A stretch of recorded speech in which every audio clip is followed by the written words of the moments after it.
সালামু আলাইকুম বন্ধুরা, কেমন আছেন সবাই? আশা করি অবশ্যই ভালো আছেন। তো বন্ধুরা, আপনাদের অনেকেরই রিকোয়েস্ট ছিল সম্পত্তি হস্তান্তর আইন 1882 নিয়ে ভিডিও তৈরি করার জন্য। আপনি যদি একজন দলিল লেখক হন, সচেতন নাগরিক হন অথবা হন আইনজীবী, এই ভিডিওটি আপনার জন্য সবচেয়ে বেশি গুরুত্বপূর্ণ। কারণ হচ্ছে সম্পত্তি হস্তান্তর আইন 1882 খুবই বড় একটি আইন। 137টি ধারা আছে যেগুলো আমাদের পক্ষে পড়া সম্ভব না, বোঝাও সম্ভব না। এত বড় আইনটির জন্য দীর্ঘ সময় ব্যয় করাও সম্ভব না। আজকের এই ভিডিওটা আমরা ট্রাই করেছি আপনাদের জন্য এই 137টি ধারাকে বিশ্লেষণ করে সেখান থেকে যে ধারাগুলো সবচেয়ে বেশি গুরুত্বপূর্ণ, যে ধারাগুলো আপনি জানলে বুঝলে ট্রান্সফার অফ প্রপার্টি অ্যাক্ট 1882 আপনার 99% কভার হয়ে যাবে, সেই সম্পর্কে আমরা আজকে আলোচনা করব। তো বন্ধুরা, সর্বপ্রথম কথা বলে নেই সেটি হচ্ছে এটি 1882 সালের পুরাতন আইন। এটি বাংলাদেশে কেন প্রযোজ্য? এই প্রযোজ্যতার কারণ হচ্ছে বাংলাদেশের সংবিধানের যে আর্টিকেল 149 149 নাম্বার যে অনুচ্ছেদ, এর ক্ষমতা বলে বাংলাদেশে পুরাতন আইনগুলো চলে। সরকার চাইলে এগুলোকে রহিত করতে পারে, সংশোধন করতে পারে। তো এখন এই 1882 সালে সম্পত্তি হস্তান্তর আইনে 137টি যে ধারা আছে, এটাকে তারা 8টি বিভিন্ন অধ্যায়ে বিভক্ত করেছে। তো যাই হোক, সেদিকে আমরা যাব না। আমরা আইনটিকে আরও বিশ্লেষণ করে যেটি পেলাম যে ট্রান্সফার অফ প্রপার্টি একটা শুধুমাত্র জীবিত ব্যক্তিদের মধ্যে সম্পত্তির হস্তান্তরে সম্পর্কে আলোচনা করে। ট্রান্সফার অফ প্রপার্টি একটা উত্তরাধিকার নিয়ে আলোচনা করে না। ট্রান্সফার অফ প্রপার্টি এক উইল বা ওসিয়ত নিয়ে আলোচনা করে না। তাই এই আইনটি যখন আপনারা পড়বেন, বুঝবেন, আপনাকে বুঝে নিতে হবে এটি উত্তরাধিকার সম্পর্কে আলোচনা করবে না, এটি উইল সম্পর্কে আলোচনা করবে না, এটি ওসিয়ত সম্পর্কে আলোচনা করবে না। এটি যেটি আলোচনা করবে সেটি হচ্ছে জীবিত ব্যক্তিদের মাঝে সম্পত্তির হস্তান্তর অথবা সম্পত্তির বিভিন্ন অধিকার হস্তান্তর নিয়ে আলোচনা করবে। তো এই আইনের মধ্যে 5টি নিয়ম দেওয়া আছে কিভাবে সম্পত্তিটা হস্তান্তর হবে, এবং 6টি বিভিন্ন ডক্টরিন দেওয়া আছে, সিদ্ধ রীতি দেওয়া আছে। জাস্ট এই 11টি ধারা যদি আমরা পড়ি, বুঝি এবং মুখস্থ রাখি, সম্পূর্ণ 137টি ধারাতে যা বলা আছে সব কিছুই আমাদের মনে থাকবে। তো বন্ধুরা, চলুন শুরু করা যাক। তো বন্ধুরা, যে 5টি হস্তান্তরের নিয়ম দেওয়া আছে তার মধ্যে একটি হচ্ছে বিক্রয় বা সেল, যার জন্য আমরা সাবকবলা, খুশকবলা, দলিল রেজিস্ট্রেশন করি। এটি আলোচনা করা আছে সেকশন 54-এ। সেকশন 54 পড়লে আমরা বুঝতে পারবো যে একটি সম্পত্তি কিভাবে হস্তান্তর হবে, একটি সম্পত্তি কিভাবে বিক্রি হবে, এই বিক্রি সম্পর্কিত যাবতীয় কিছু আলোচনা করা আছে সেকশন 54-এ।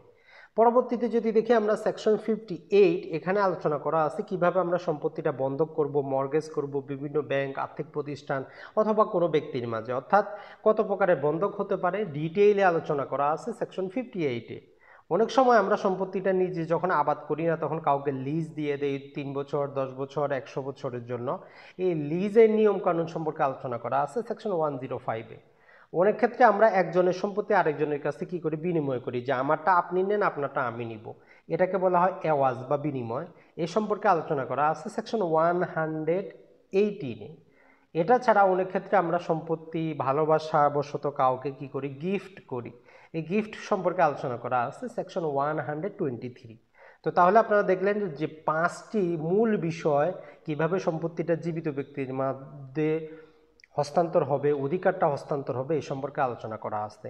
সেকশন 54 বিক্রয়, সেকশন 58 বন্ধক, সেকশন 105 হচ্ছে ইজারা, সেকশন 118 হচ্ছে বিনিময় এবং সেকশন 123 হচ্ছে গিফট।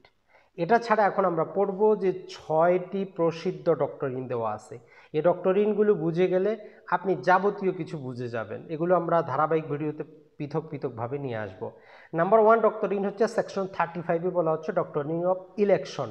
ইলেকশন মানেই বুঝতে পারছেন, বাংলাদেশে যেরকম ভোট হয়, আপনি আওয়ামী লীগকে দিবেন, বিএনপি দিবেন না, জামাতে ইসলাম দিবেন না, এরশাদকে ভোট দিবেন। আপনি ভোট দেওয়ার আগে আপনাকে অপশন দেওয়া হয়। সেম একই রকমভাবে যখন আপনার কাছে কোনো সম্পত্তির অধিকার আসবে বা কোনো সম্পত্তি আসবে, তখন যদি আপনাকে এরকম অপশন দেওয়া হয়, সেটাই হচ্ছে ডক্টরিন অফ ইলেকশন। তো যাক, আরও সহজ করে যদি বলি, সেটি হচ্ছে ধরলাম আমি আপনাকে একটি সম্পত্তি গিফট করব বা আমি আপনাকে একটি সম্পত্তি দিচ্ছি, সাথে সাথে বলতেছি এই সম্পত্তিটা তখনই আপনার হবে যদি আপনি এই পরিমাণ টাকা একে দেন বা আপনার এই সম্পত্তিটা একে বিক্রি করেন। তো সেক্ষেত্রে আপনি যদি আমার এই সম্পত্তিটা গ্রহণ করেন বা টাকাটা গ্রহণ করেন, তাহলে আপনাকে সেই সম্পত্তিটা অথবা সেই জিনিসটি বিক্রি করতে হবে। আপনি যদি টাকাটা গ্রহণ করার পরে যদি বলেন যে না আমি দিব না, তাহলে কিন্তু এটি হবে না। তার মানে হচ্ছে আপনি একটি অধিকার বা একটি সম্পত্তি গ্রহণ করার সময় যদি আপনাকে অপশন দেওয়া হয় যে এটি নিলে আপনাকে এটি দিতে হবে বা এত টাকা নিলে ওই জিনিসটি আপনার দিয়ে দিতে হবে, তখনই আপনাকে চুজ করে নিতে হবে। আপনি যখনই গ্রহণ করবেন তখন আপনি অপরটি করতে বাধ্য। এটি হচ্ছে ডক্টরিন অফ ইলেকশন। তার পরবর্তীতে ডক্টরিন যদি আমরা দেখি, এটাকে বলা হয় ডক্টরিন অফ হোল্ডিং আউট বা ডক্টরিন অফ অস্টেন্সিবল ওনার। এটা আলোচনা করা আছে সেকশন 41-এ। সেকশন 41 যেটি বলতেছে সেটি হচ্ছে মূল বিষয়, সেটি হচ্ছে বিক্রেতার ওনারশিপ বা বিক্রেতার টাইটেল যতটুকু আছে ততটুকুই হস্তান্তরিত হবে ক্রেতা বরাবর। বিক্রেতার যদি টাইটেলে ওনারশিপে যদি কোনো ডিফেক্ট থাকে তাহলে যিনি ক্রয় করলেন তার ওনারশিপেও ডিফেক্ট থাকবে। আরও সহজ করে যদি আমরা বলি, সেটা হচ্ছে আপনার কাছে যতটুকু অধিকার আছে আপনি ততটুকু অধিকারে হস্তান্তর করতে পারবেন। এটিই বলা হচ্ছে সেকশন 41-এ, যাকে আমরা বলতেছি ডক্টরিন অফ হোল্ডিং আউট।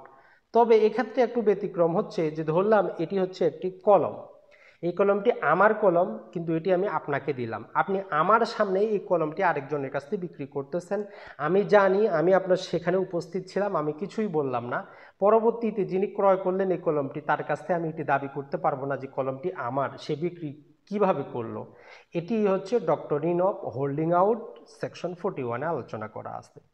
তার পরবর্তীতে আমরা যদি দেখি, সেটি হচ্ছে সেকশন 43-তে আরেকটি ডক্টরিন আলোচনা করা আছে, যাকে বলা হয় ডক্টরিন অফ ইস্টাপল। এখানে যেটি করা হচ্ছে সেটি হচ্ছে আমি আপনাকে দেখাচ্ছি যে এই কলমটি আমার, আসলে কলমটি কিন্তু আমার না, এই জমিটি আমার, জমিটি কিন্তু আমার না। আমি এই জমিটি আমার বলে আপনার সাথে কোনো চুক্তি করলাম, তো চুক্তি করার পর এরই মধ্যে যে কোনো বাই চান্স অটোমেটিক উত্তরাধিকারের সূত্রে হোক অথবা অন্য কোনো সূত্রে হোক এই কলমটির মালিকানা আমার কাছে লিগালি চলে আসলো। এখন আমি যে আপনার সাথে চুক্তি করলাম, তখন পরবর্তীতে আমি আপনাকে বলতে পারবো না যে যখন আমি আপনার সাথে চুক্তি করি তখন সেটির মালিক আমি ছিলাম না। এই কথা আমার বলা যাবে না, এই কথা বললেও কোনো কাজে আসবে না। যেহেতু আমি এই কলমটি আমার বলে দাবি করেছি, আপনার সাথে চুক্তি করেছি এবং এই সময়ের মধ্যে মালিকানা আমার কাছে চলে এসেছে, তাই আমি আপনার কাছে সেই মালিকানাটা হস্তান্তর করতে বাধ্য। তার পরবর্তী ডক্টরিন যেখানে আলোচনা করা আছে সেটা হচ্ছে সেকশন 52-এ আলোচনা করা আছে ডক্টরিন অফ লেস পেন্ডেন্স। এটি হচ্ছে সহজ করে যদি আমরা বলি, সেটি হচ্ছে যদি কোনো সম্পত্তি নিয়ে বিরোধ থাকে, সেই বিরোধের ফলে যদি আদালতে কোনো মামলা চলমান থাকে, তাহলে এর ইতিমধ্যে যদি পক্ষ বা বিপক্ষ কেউ যদি সম্পত্তিটা তৃতীয় কোনো পক্ষের নিকট যদি হস্তান্তর করে দেয়, তাহলে তৃতীয় যে পক্ষ সম্পত্তিটা ক্রয় করলো তার যে টাইটেল, তার যে মালিকানা, সেটা নির্ভর করবে আদালতের রায়ের উপর। আদালত যেদিকে রায় দিবে, অর্থাৎ যে ব্যক্তি সম্পত্তিটা যার কাছ থেকে ক্রয় করলো তার পক্ষে যদি রায় দেয় তাহলে দলিলটি বৈধ হবে, তার বিপক্ষে যদি রায় দেয় তাহলে দলিলটি অবৈধ হবে। সেই দলিল দিয়ে তখন আর উনি আদালতে মামলা করতে পারবেন না যে আমি তো সম্পত্তিটি বৈধভাবে টাকা পয়সা দিয়ে ক্রয় করেছি। একেই বলা হয় ডক্টরিন অফ লেস পেন্ডেন্স। তার পরবর্তী যে ডক্টরিন আলোচনা করা আছে সেটা হচ্ছে সেকশন 53-তে। এটাতে বলা হচ্ছে যে ফ্রডুলেন্ট ট্রান্সফার, অর্থাৎ আপনি কাউকে ঠকানোর জন্য যদি আপনার কোনো সম্পত্তি অন্য কাউকে হস্তান্তর করে দেন তাহলে সেই দলিলটি বাতিলযোগ্য। মানে হচ্ছে আপনার কাছে 10 জনে যদি টাকা পায়, আপনি এই 10 জনকে টাকা পয়সা না দেওয়ার জন্য আপনার সমস্ত সম্পত্তি যদি আপনি অন্য কাউকে কি করেন, হস্তান্তর করে দেন, তাহলে যেই দলিলগুলো আপনার হলো সেগুলো বাতিলযোগ্য। তো এই সম্পর্কে আমরা আরও বিস্তারিত আলোচনা করব যখন পার্ট বাই পার্ট আসবে। সর্বশেষ যে ডক্টরিন সেটি আলোচনা করা আছে সেকশন 53A-তে। সেটাতে বলা হচ্ছে ডক্টরিন অফ পার্ট পারফরমেন্স, অর্থাৎ ক্রেতা এবং বিক্রেতা, যে ধরলাম আপনি সম্পত্তি বিক্রি করবেন, আমি ক্রয় করব। আমি যেটি করলাম সেটি হচ্ছে যে আপনাকে টাকা পয়সা দিলাম, আপনি টাকা পয়সা নিলেন, সম্পত্তিটা দখলও আমাকে দিয়ে দিলেন, আমাকে সেটি হচ্ছে দলিলটা সম্পাদন করে দিলেন। তো এখন আপনি আর দলিলটা রেজিস্ট্রেশন করে দিচ্ছেন না, আপনি বলতেছেন যে না, আমি সম্পত্তি বিক্রি করতে পারবো না, আমি সম্পত্তি বিক্রি করব না, যে কোনো কারণ দেখাচ্ছেন যে দাম বাড়ে গেছে অথবা সেটা, আপনি আপনি এটা করতে পারবেন না। কারণ সেটি হচ্ছে এই ডক্টরিন যেটি বলে দিচ্ছে সেটি হচ্ছে আপনার যতটুকু দায়িত্ব ছিল আপনি করে দিয়েছেন, বাকিটা হচ্ছে যে যিনি ক্রেতা তার। যদিও এই ডক্টরিনটি বাংলাদেশের ক্ষেত্রে বর্তমানে প্রযোজ্য হয় না ততটা, কারণ হচ্ছে আমরা জানি যে বায়না চুক্তিটা রেজিস্ট্রেশন করা বাধ্যতামূলক। তারপরে যেহেতু সম্পত্তি হস্তান্তর আইনটা স্থাবর এবং অস্থাবর উভয় ক্ষেত্রে প্রযোজ্য হয়, তা এই জন্য এই ডক্টরিনটি এখনও চলে। মনে রাখবেন যে ট্রান্সফার অফ প্রপার্টি অ্যাক্ট আছে, এটি সম্পূর্ণ ধারা ইমুভেবল প্রপার্টি নিয়ে আলোচনা করে, শুধুমাত্র একটি ধারা 122 ধারা মুভেবল প্রপার্টি নিয়ে আলোচনা করে। এই মোটামুটি 11টি ধারা যদি আমরা পড়ি তাহলে আর এমন কোনো কিছু বাকি নাই যে আমাদের বুঝে আসবে না। তাছাড়া আর সামান্য কিছু আছে, যেমন সেকশন 7 আমরা পড়বো যে আসলে কম্পিটেন্ট পার্টিটাকে কে সম্পত্তিটা হস্তান্তর করতে পারবে। সেকশন 13 আমরা পড়বো যে যে শিশুর জন্ম হয়নি তার বরাবর কিভাবে সম্পত্তিটা হস্তান্তর করা হবে। সেকশন 100 পড়বো যে চার্জটা কিভাবে সৃষ্টি হয়। সেকশন 57 পড়বো আমরা, সেখানে দেখবো যে সম্পত্তি বিক্রি করার ফলে কি দায়িত্ব আমাদের মাঝে আসে। এটা ছাড়া সেকশন 81 পড়বো। এগুলো পড়লে আমাদের জন্য যথেষ্ট। আশা করি ধারাবাহিক ভিডিওগুলো আপনারা উপভোগ করবেন, তাহলে বুঝতে পারবেন। আসসালামু আলাইকুম।